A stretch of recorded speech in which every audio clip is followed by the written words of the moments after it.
Hi, Max Brantley with the Arkansas Times on Wednesday, June the 13th. News in Arkansas. Well, let's start with Medicaid, and that is Governor Asa Hutchinson's plan to put a work requirement on Medicaid and make that program more honest by hardworking people. Well, here's a report from the Center for Budget and Policy Priorities.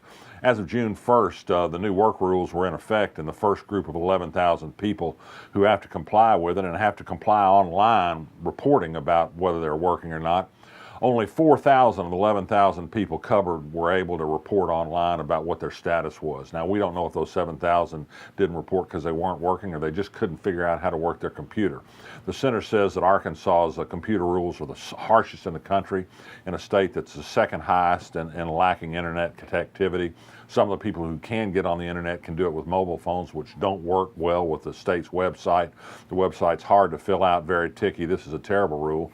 It's working if you believe the point was to reduce the number of people on Medicaid, which I believe to be the case. It's not working if you believe the point of Medicaid is helping the working poor, and I emphasize working poor. Most of the people on Medicaid are working, although not necessarily able to count on ongoing jobs every month, the number of hours required. State Representative Clarke Tucker, a Democratic nominee for 2nd District Congress, has gone up on TV and other media with ads responding to the barrage of ads from Republican incumbent Representative French Hill that tries to peg Tucker as some kind of tool of Nancy Pelosi. Tucker has said that he won't support Pelosi for Democratic leadership if the Democrats take control of the House again. He says that French Hill won't tell the truth about this. What else will he not tell the truth about? Well, there have now been 4 members of the Arkansas legislature who've called for the resignation of Senator Jeremy Hutchinson, who's allegedly taken money to do work for Preferred Family Health Services, a big Medicaid provider in Arkansas. Excuse me, the 4 tend to be political opponents of Jeremy Hutchinson. The latest is Linda Collins Smith. He won't resign, as they're calling for. He says he's done nothing wrong. He perhaps has done nothing wrong under the law. He hasn't been charged, certainly, with taking a bribe. But doing undisclosed work as a so-called lawyer at $100,000 a year for a Medicaid recipient in Arkansas that's drawing $40 million a year is not exactly a shining moment and ethical achievement by the Arkansas legislature. If he had any shame, he'd leave, but he won't. He's going to be out in 6 months anyway. Susan Inman, the Democratic nominee for Secretary of State, announced today that she's for a vote for mail plan in Arkansas. It's a great idea. It would save money, it would prevent hacking, and it would encourage more people to vote. 3 states do it already. Nebraska did a limited trial of it, and it worked really well, trying to find out if the Republican nominee for Secretary of State wants to do the same thing. It's a great idea, a good issue in that race for Secretary of State.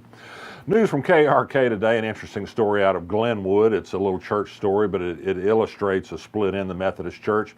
The Glenwood United Methodist Church went out of its way to go on Facebook and encourage people, and this Facebook page is open to the public, not to go to LGBT Pride Day at Magic Springs. They had to go beyond saying that and saying that these people that are openly gay are just trying to impose their agenda on other people. It was really kind of a hateful thing. The Methodist Church is split on having gay preachers and on sanctioning gay marriage. It lets some churches make their own decisions on some of these things, but just the same, an overt expression of antipathy toward the LGBT community seems to run afoul of some other Methodist principles about having an open place for all people.